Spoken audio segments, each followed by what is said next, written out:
ఒకప్పుడు హిరణ్యకశిపుడు అనే రాక్షస రాజు ఉండేవాడు. అతను చాలా బలవంతుడు. దేవతలను జయించి తాను సర్వలోకాధిపతి అయ్యాడు. ఆయనకు ఒక కోరిక ఉండేది. ఎవరూ తనను చంపకూడదు, మరణం తనకు రాకూడదు అని.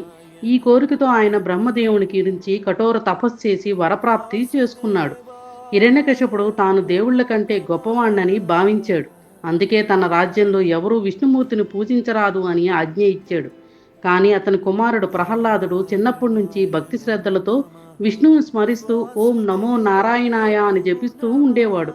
తండ్రి ఎన్నిసార్లు ఆపినా ప్రహ్లాదుని భగవంతుని భక్తిని వదల్లేదు.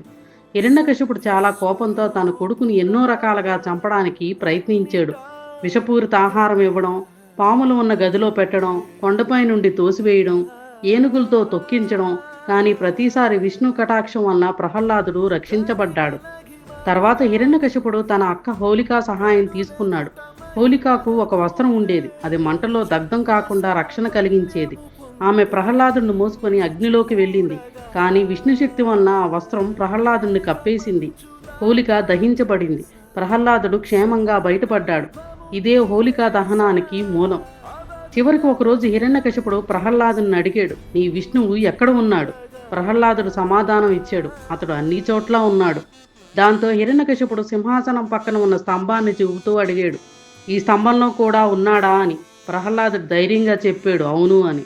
అప్పుడు ఆ స్తంభం పగిలి అద్భుత రూపంలో నరసింహస్వామి ప్రత్యక్షమయ్యాడు. అర్ధమానవుడు అర్ధసింహం అయిన హిరణ్యకశిపుణ్ణి సాయంత్రం సమయంలో, అంటే రాత్రి కాదు పగలు కాదు, ఒంటి గడప మీద, లోపల కాదు బయట కాదు, తన గోర్లు ఉపయోగించి ఆయుధం కాదు చంపాడు. తర్వాత ప్రహ్లాదుణ్ణి ఆశీర్వదించి రాజ్యం ఇచ్చాడు.